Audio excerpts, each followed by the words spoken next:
brief introduction of the speaker. We have Sister Tazeen, who is the Executive Director of CARE San Diego chapter. And Alhamdulillah, or we fondly like to refer to her as a daughter of Masjid al-Ittihad. MashaAllah, she has been here in the community for a very, very long time. She is a, MashaAllah, very great activist and fighting for the civil rights of the community. Both her and her late husband, Brother Mustafa Nizaam, may Allah give him Jannah, the highest place in Jannah, and forgive all of his sins, inshallah. So she has been a part of this community for a very, very long time. And Alhamdulillah, she has done some exceptional amount of work in making sure that our community and our issues are addressed at the highest level of the government and of all the civil organizations. So I'm not going to take any much more of the time. I'm going to invite Sister Tazeen, inshallah, that she's going to deliver a talk on knowing your rights and anti-bullying workshop. And essentially, it's for children as well as for adults, since we have been seeing a lot of it happening with the latest incidents at our works and people getting fired and people getting in trouble at work, but also at school, how to handle that. So, Jazakallahu khairan. We'll invite Sister Tazeen over here. Islam.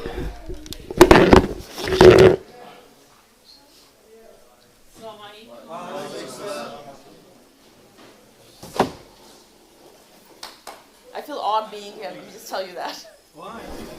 Just never been on this side, that's all. Always been on that side. Oh, yeah. Yeah. Just sit down.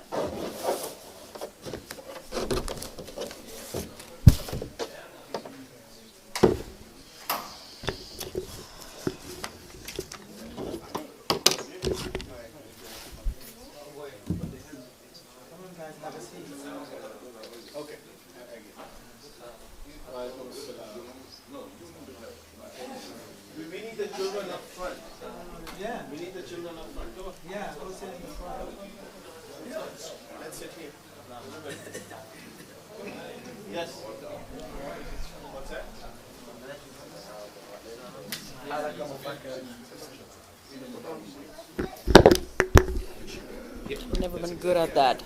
That's exactly what it is. Okay. Here?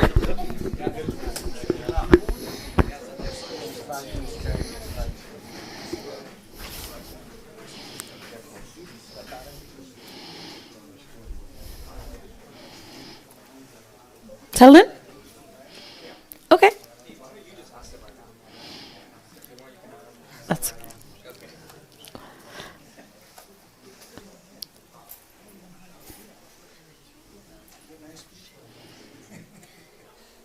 We good? Yep. Okay. Assalamu alaikum, everyone. Thank you, Brother Inayat, for that generous introduction.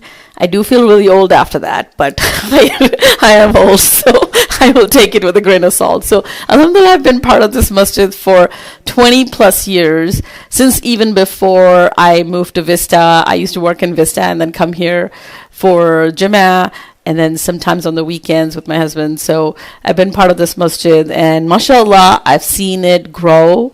Especially in the last 5 or 6 years, it has grown exponentially, not only in the community that has moved in, but also all the, mashallah, the beautiful upgrades we've received. So, hi, this is such a pleasure to be here. And I wish that I could say that I'm doing this because I want to do this, or I want to do a presentation. So I called Brother Inayat and I said, let's do this. But that's not the case. The need of the hour is that we have to talk about these issues. So let me introduce myself again. I am the Executive Director of CARE San Diego, but we have about 28 plus chapters across the nation, and we have 4 offices in the state of California. And in California, we conduct a bullying survey every year. And it's sad to say that every year over year, it shows that more than 50% of the kids in schools are bullied. And I think this year's number was like 56%. And this is even before October 7th. The study was published right before October 7th. So I'm sure that since then, these numbers have increased quite a bit as well. The purpose of the survey that we do is to show that students participating in are what basis are they bullied on, or what is the reason that they get bullied, and exactly what age group. So the study that we do is between 11 and 18, so it's like middle school, high school students. And not that bullying doesn't happen in Islamic schools, but this study is concentrated in public school or in like charter schools, so that we can show the fact that these students that are being bullied are because of their faith, their race, the way they dress, anything else that stands out, that they're different from every other student. That's why they're bullied. So what is bullying? Anybody? Yes, sir.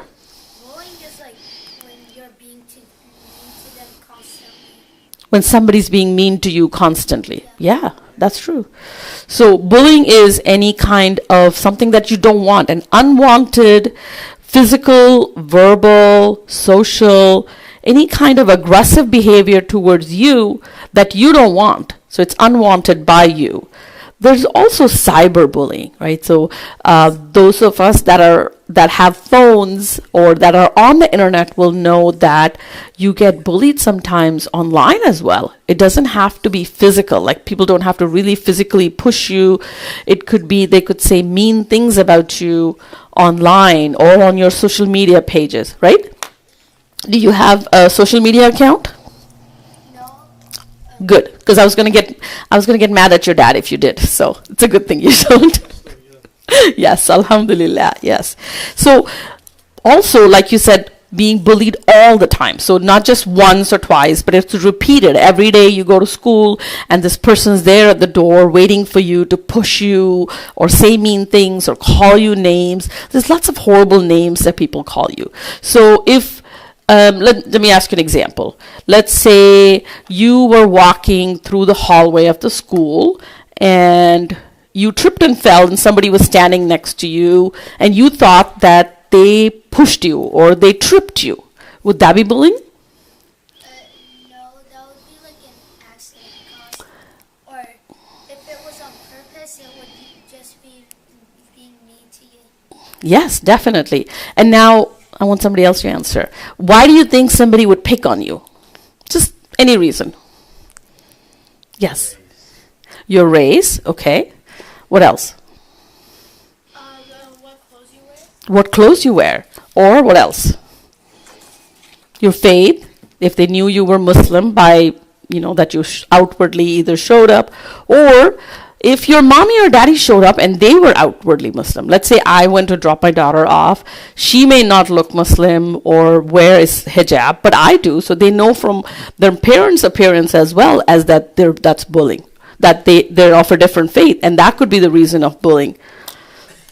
You have a question? Like, bullies always find your weakness. Yes, exactly. So it's your imbalance of power. Very good point. It's your imbalance of power. Let's say you're a 7th grader and you pick on a 5th grader. They think they're bigger than you, they have more power than you, and they pick on you. So the imbalance of them being bigger, stronger, taller than you is also what gives them the power of bullying you, right? Okay, so give me an example of bullying. What's bullying? Like, let's say I'm going to bully you. What would I do? I would shove, punch you, name calling. I would call you, what? You don't wear glasses, so I can't call you 4 eyes. I could call you curly head or something like that, right? Or I could call you 4 eyes, something mean, something to pick on you, like a taunting or a threat. Let's say you went to school every day and somebody said to you, show up tomorrow or I'm going to beat you up. I'm going to break your legs tomorrow when you come to school. You just come the next day, They're there waiting for you. Or they don't even touch you. They don't come and say anything, but they walk around you with, let's say, a little pocket knife, or they have a ruler on their hand, like a big long wooden ruler that they walk around. So they're not saying anything, they're not touching you, but they are creating the sense that you are getting it soon enough. That's also bullying. So creating that perception that you are going to be under attack or you're going to be picked on, that's also bullying, right? So let's say there is lunch table, and everybody sits on this particular lunch table, but every day you get excluded out of it. Or if you're sitting at a particular table, people tell you to move because they want to sit there with their friends. Is that bullying? Well, it's just them being mean to you once, but if it's like another time, too, that's bullying. Also, yeah, exactly. If it's only one day, then that's just them being mean. Yes. Also embarrassing you publicly, right? Let's say you have a funny lisp, or you have a funny accent, picking fun of that, or embarrassing you. Like if you said something with a funny accent and you said your V's or W's differently. A lot of people from the South Asian subcontinent, including myself, we do that. Our V's and W's are kind of fused together, and they don't have to say anything. You started talking and they'd laugh at you. They're embarrassing you. That's also bullying, right? Physically, we said hitting, kicking, punching, pulling your hair, and for girls, pulling your hijab, right? That's also bullying. So that's also examples of cyberbullying. Can we talk about some cyberbullying? Let's say, hold on a second. Okay, sir. Cyberbullying is when you make fun of someone online. Okay. What you could do to fix it is just like close the computer, leave. Okay, what else? You could block him. Okay. Okay. What if I stole your password and then on your behalf posted some horrible things? Some dirty pictures, some horrible things, and then you got in trouble for that. Your school found out, your parents found out, and you were in grave big trouble because somebody took your password and posted on your Insta page, or if you have a Twitter account or whatever account you have, right? That's also bullying. It may not be physical, it may not be directly calling you names, but it is putting you in a position of trouble. That's bullying, right? Or if let's say they stole your email account and they pretended to be you and they impersonated you and wrote to the teacher or wrote to another person in your school and said some things, or for that matter, they pretended to be you and they created a meeting for you. Let's say they said, you like a girl, and they send you the girl a message saying, hey, can you meet me after school? That's impersonating you, and that's also bullying, because they're taking away your identity, right? Or if you took a picture with them, let's say I went to a girls' party and I chose not to wear my hijab that day because there was all girls and girls I knew and trusted, and they took pictures of me. Then they later shared those pictures of me without my hijab. That would be bullying too, because that's my personal choice to wear a hijab in public. And if they take away that right of mine and share my pictures, that's bullying also, right? Or somebody, let's say you have an account and they don't say anything, they don't do anything, but they follow you without your permission, and they make you feel like you're insecure, so that anything you say online could be used, or anything you said in a classroom or in a private chat, or I don't know if your schools have WhatsApp groups. I hate those. But if they were just there watching you, what you did and what you didn't do, right? That's all bullying. So who gets bullied on general? Who's picked on? Yes. Like most smart kids. Most smart kids, like you. Yes. So most of the time, annoying people that are just like annoying. People like me. No. Okay, what else? Who else gets picked on? Yes. Like people who have glasses or a certain race. Okay. So people who are different than the blonde hair, blue eyed, Superman looking kid, right? Anybody different from that gets picked on. right? But also, if you think that, let's say in a school setting, there's 25 kids, and 3 of them are shorter than the rest of the class because they haven't grown up, they haven't fully physically grown up yet. Those kids, because people think, oh, they're a little guy, that little guy is not going to come back and hit me, or that little guy is not going to come after me, so I'm going to bully this guy. I'm going to take his lunch money. I'm going to push him. Sometimes it backfires, and that we could get you in trouble, right? So big important part is they will pick on a student who they think will not report this thing. So if you're a quiet little nice little person, then you become a target because people are like, that guy's a little squeaky little mousy guy. He or she is not going to complain if I pick on them. And then they become the target. So their perception or their idea that you are not going to speak up gives them that little power trip that they can pick on you, right? So what do we do instead when that happens? Like tell an adult. Exactly. Yes. What do we do when somebody picks on us? Yeah. Get bigger friends. Yes, I'm going to beef up and get my army big. That's a good point. Yes. Right? Okay, so when I say that nearly 50% of the kids get bullied at school, think about it. There's like 30 kids in your class. 50% of them, meaning 15 of them, are getting picked on in some way or another at the school, on the playground, during lunch, after school maybe when they're walking home. Nobody walks home anymore. We were like, 100 years ago we used to walk home from school, but nobody does that anymore because it's not safe anymore, right? Yes, sir.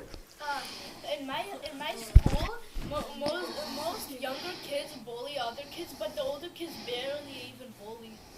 Yes. So even out of the 50% of the kids that are being bullied, the more like 50% of those kids are also picked because they're Muslim or because of their faith, just because of their faith. And we're not saying only Muslim kids get picked up. Other religions also. Let's say there is a, like Catholic, or like there is a Sikh kid in your school who wears their hair up in a bun because according to their religious practice, they don't cut their hair. So that kid's also susceptible to bullying. A Jewish kid who wears a yarmulke at school could also get picked up, right? So Muslim kids, but kids of other faiths also get picked. But we are studying Muslim kids here, so we talk about 53% of Muslim kids in school get picked on. That's more than 50%, right? Okay, so let's say you had a hijabi in your class, right? What are the ways that she can be a target of a lot of different things? Not just physical hijab bullying, but other than that. Because this hijabi person is visibly Muslim. People can't look at your face and say you're Muslim until you presented your beliefs, or your mom came to school in a hijab, or you took the holiday of Eid off. But other than that, if there was a hijabi girl who was visibly Muslim in your class, what are the ways she could get picked on? Discriminated, not be part of some groups or some clubs. What else? Her race and like what she wears. Yes. Well, what are the ways she could get picked on or discriminated or bullied or alienated, meaning separate? Stereotypes, right? So if I were to go to, yes, sorry, you haven't spoken yet. Yes, hating them. So let's say that the hijabi girl comes to school every day, is fully covered head to toe. The boys or the girls, even the girls in the school could say, oh my God, this is so hot. Or look at that ninja. Or, oh my God, I can't believe that in this day and day people dress like this. So they're not even physically talking to her, they're talking about her in her presence. That's bullying also. Making her feel like her hijab, her attire, her religion, her faith are her fault, and that's why people are picking on her. So is it our fault that we get bullied? No. It's not our fault, right? Because It's their fault because they're picking on us. yeah. Okay, So who else bullies on us other than our students, our fellow students? Who else is a bully to us? Teachers, right? We've heard all those cases where school administrators will say some really racist remarks. Or if you go to school and you say, you know what, teacher, it's Ramadan and I can't do PE today because I'm fasting for 15 hours and I'm not going to be able to run. And the teacher's like, oh my God, what an idiotic thing to do. That's bullying. That the teacher doesn't have a right to insult my faith. She can choose to say, no, you're not excused. You have to still run. But she doesn't have a right to insult my faith. So 25% of the students that we survey say that they have been bullied by their teachers, the school administrators, the lunch lady. Let's say you go get lunch from school and you tell the lunch lady that, oh, I can't have that, that has pepperoni, or it is not halal. And the lunch lady goes, oh, what a stupid thing to do. That's bullying. Yes? In my school, there's only a few lunch ladies, and two or three of them are Muslim. Really? Wow. Okay. And I know one of them. And my mom's friends with one of the lunch ladies. Okay. What is one of the big reasons we get picked on for one thing that we just can never get rid of in being a Muslim in America? Maybe like an accent? No, but one reason that we as Muslims, not only students, everybody gets picked on because of that. Our gene.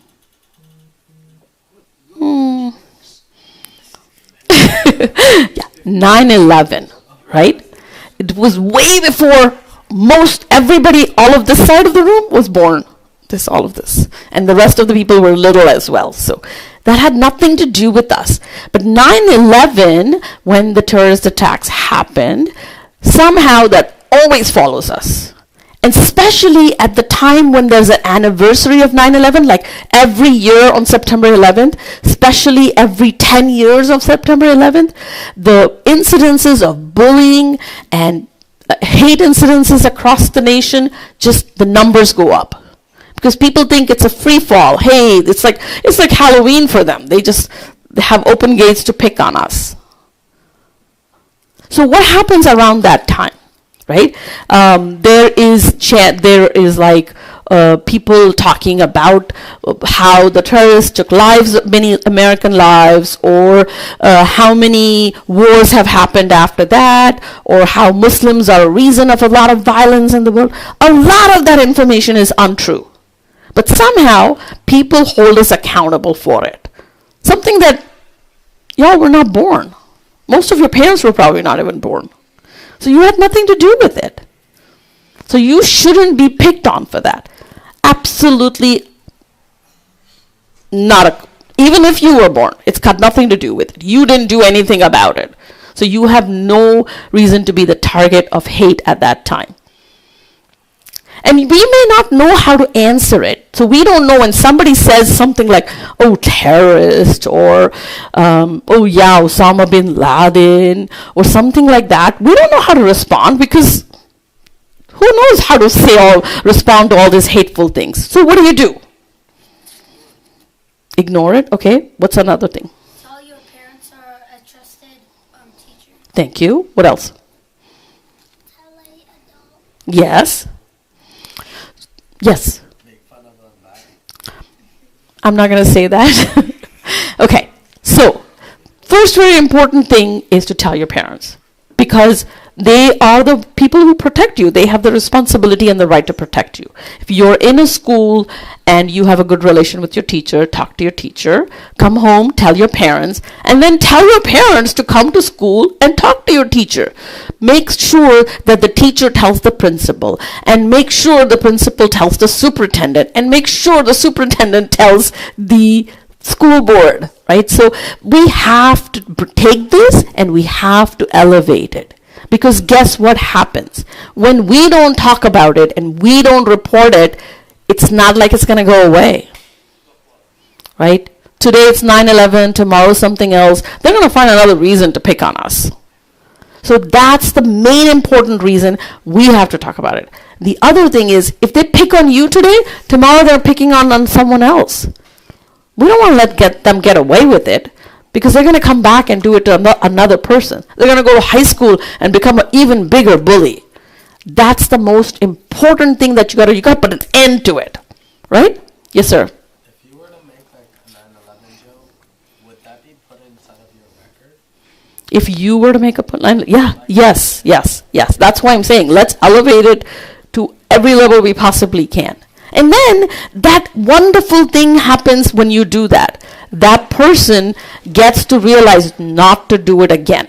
And the second opportunity that's created after that is you get the teacher involved. The teacher gets to talk to the rest of the class about how this is wrong. And that gives us an opportunity for people like me to come to a classroom and have a conversation on what is okay for you to do and what is not okay for kids to do, not you, but other kids throughout the school, and what we call a teach-in moment.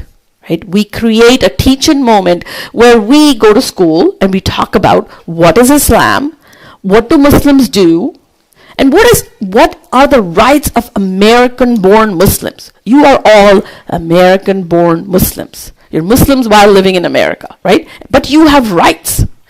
You have a right to express yourself, your free speech, as long as your free speech doesn't hurt another.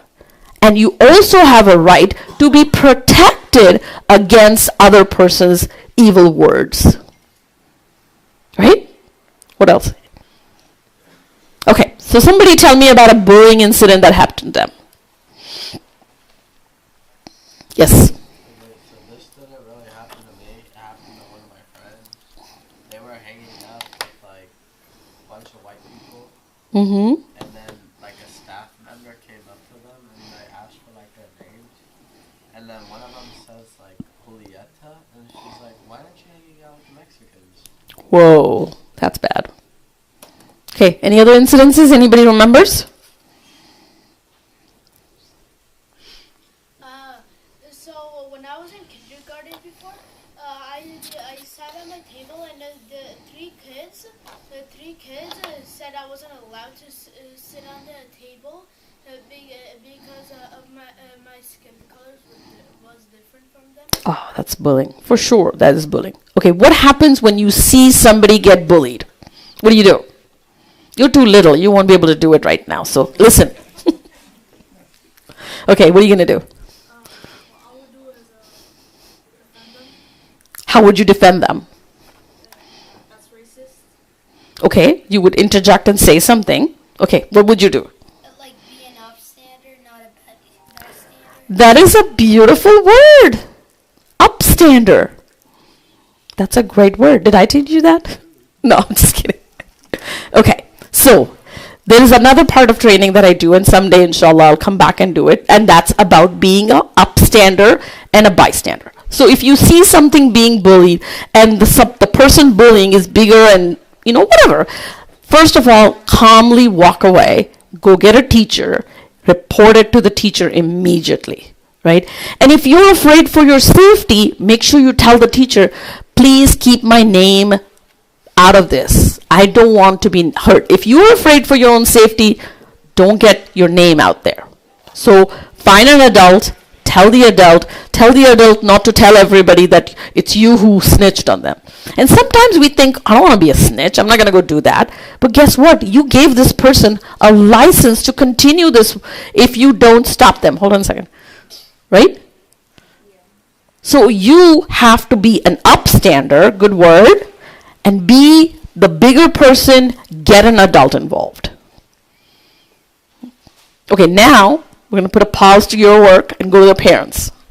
Okay, let's say your kid comes home and tells you that, Mom, Dad, somebody said, they called me Osama bin Laden today. What are parents going to do?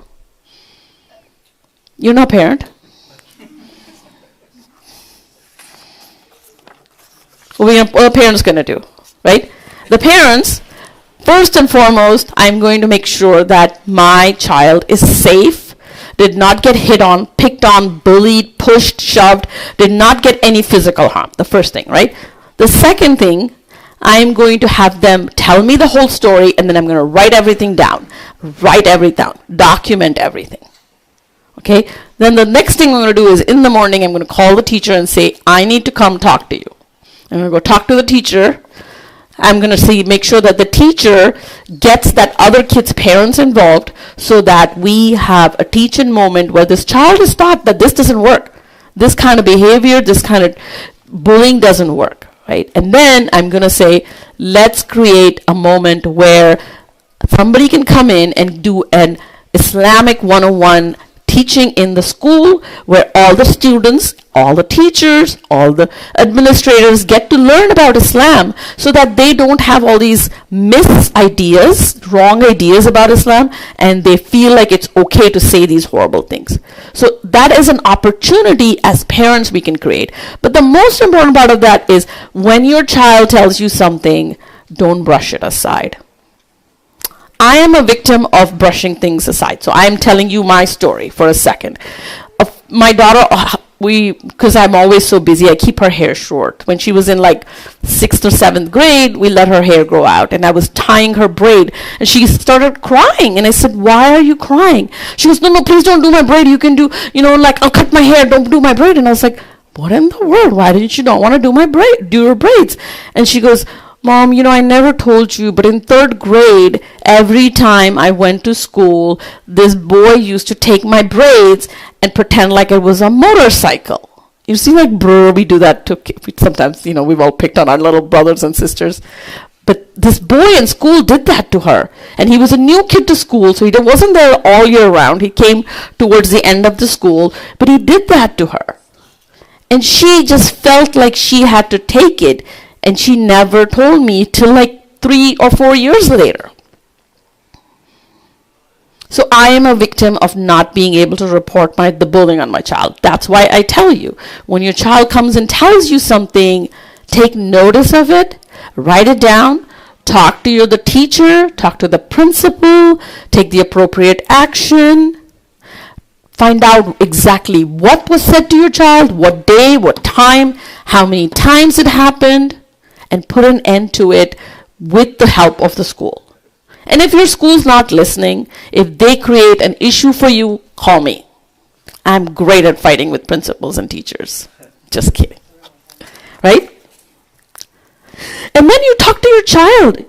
Even if they're not in a situation of bullying, you prepare them when they start going to school that if something happens, come talk to me. Create that beautiful relationship with your child so you're able to trust them, they're able to trust you.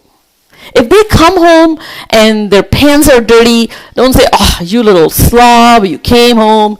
Find out. Maybe somebody pushed them in the playground and that's why their pants got dirty. If your child comes home and their braids all over the place, maybe somebody pulled at their braid.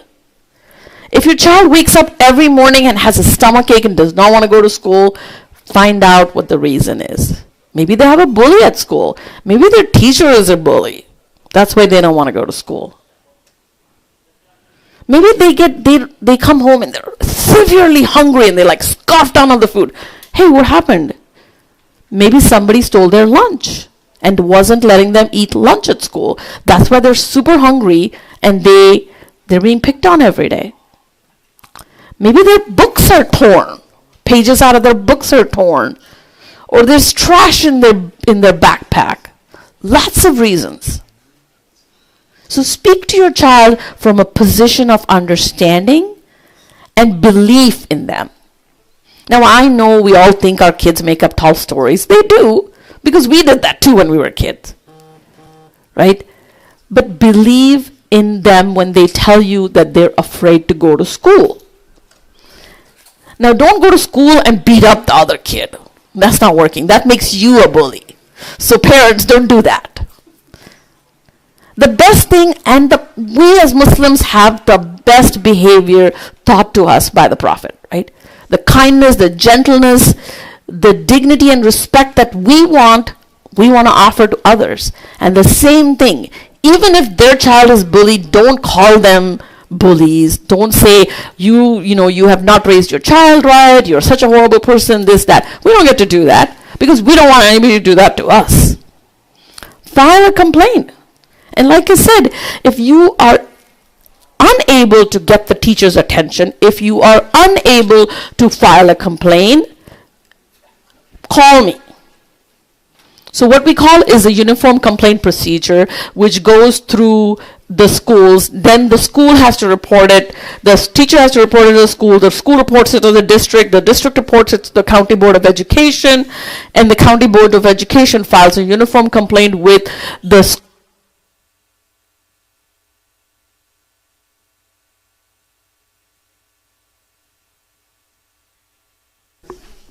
And the school and the district, they always publish a way to report on the website. So every school district, unified school district, everybody has Mount Bell Unified School.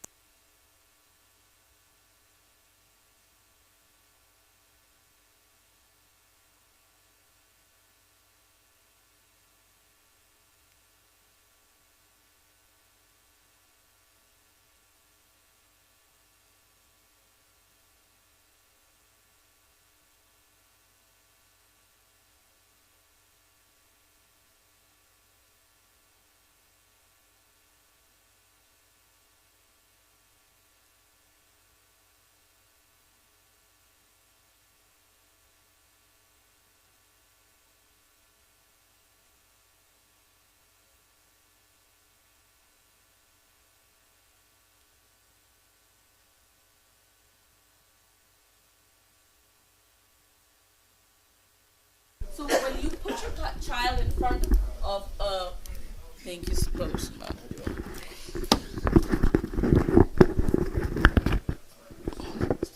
The other way. I can never get these things right. Okay. So monitor your kids' online activity, what they're watching, what they're doing. If they have a phone, feel free to go through their phone. Disregard what they're talking about privacy. They don't have privacy. They live under your roof. They don't have privacy. Let me just tell you that. Like I said, my 17-year-old doesn't have privacy. Your 7-year-olds definitely don't have privacy. You trust them, right? But you don't trust the bullies out there. So be a monitor for activity of theirs. Because this is just your job. That's why they were given to you to watch the safety. And kids, trust your parents. There is nobody in this entire world who's going to watch out for you other than your parents. As much as you get annoyed, they're the only people who are there to protect you and save you. So watch them, okay? Bullying and harassment are serious because we've all read stories somewhere or the other where a small bullying, a pushing, shoving incident led to loss of life of somebody or severe loss or injury. So a small bullying incident, if ignored, if not reported, if not addressed, could get a little serious. So file a formal complaint, file a written complaint, and if you're not able to do any of that, call me and I will walk you through it, right?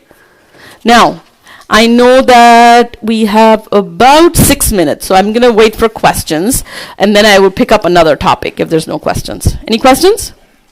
Yeah, quickly. In my school, I'm not asking you for example. You have a question? Okay, thank you. Alrighty, so I know this is a big hot topic, so I'm just going to cover it really quickly in 5 minutes, right?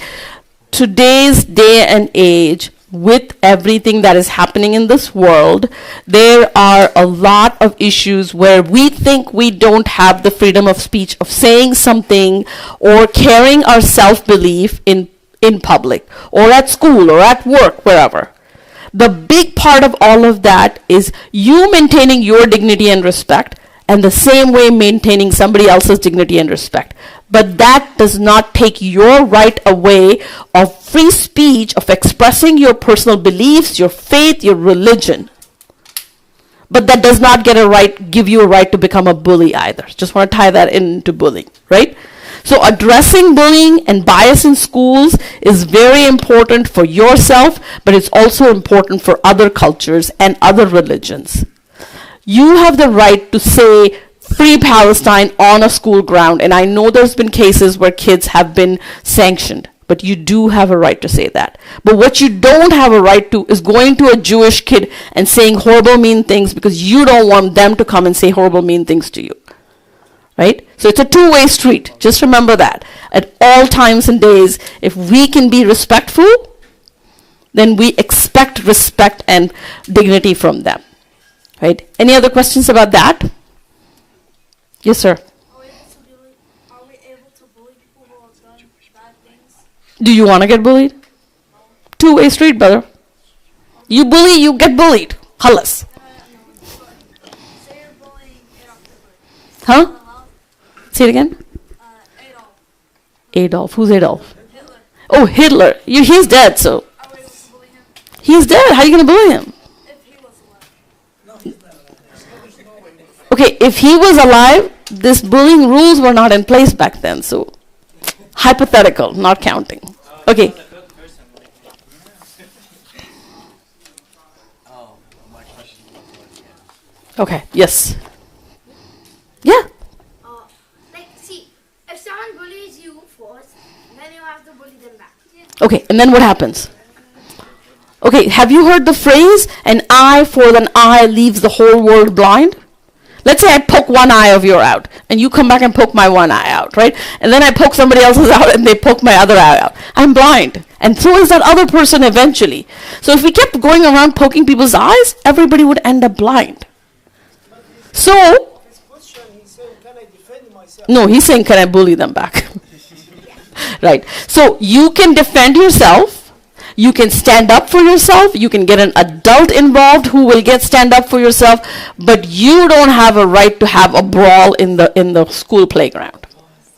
But if he neck locks me like in WWE, You scream as loud as you can. Then as soon as you can get away, you run to a teacher. And then we're going to work to get that kid expelled from school. You come to me and get me. instead I'll just going to do this to my arm, and then he gets off and And then in that struggle, let's say you broke your arm. Then what happens? that never happens. I've never broken a ball.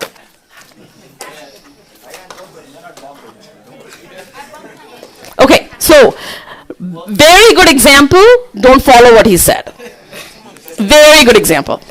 Workplace bullying and discrimination that we have seen.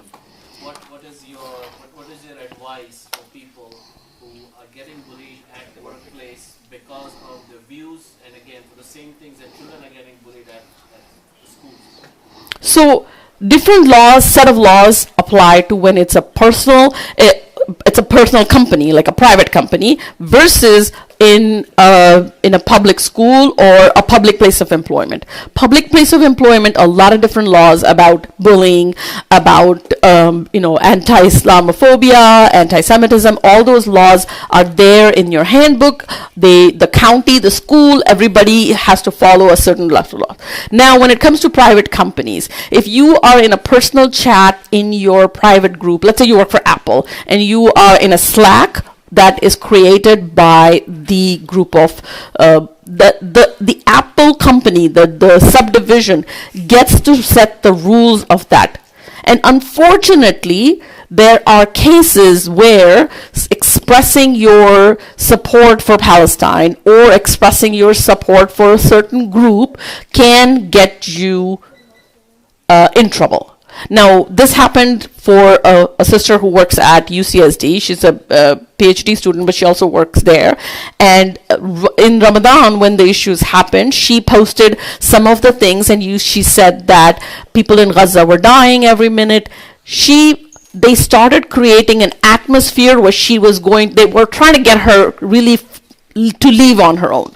But we got her involved. We got other organizations involved, and we created this opportunity for her to come and talk about the Nakba and the history of Palestine. And alhamdulillah, she was able to stay in the university, continue her work, and also continue her PhD. Once again, it's a public funded organization, so different set of rules, versus in a private organization.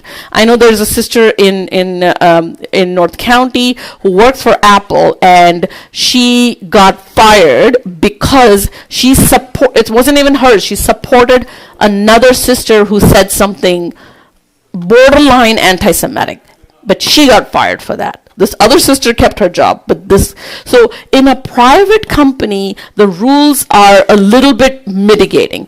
Now, I know we've all seen lately, there's so many cases that are coming that are just exhausting to hear. So every case will have its own set of rules that we will have to deal with, and it's also going to be based on what they have published in their employee handbook, or if they set a certain set of rules for their Slack channels, or for their WhatsApp groups, or for their social media exchanges internally.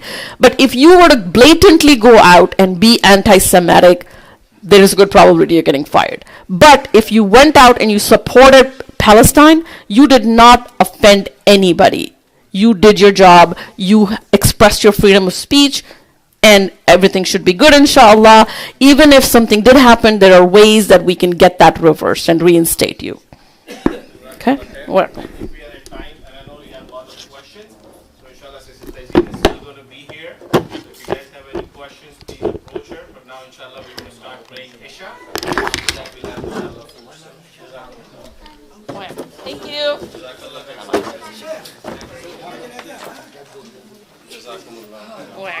Really good. Oh yeah.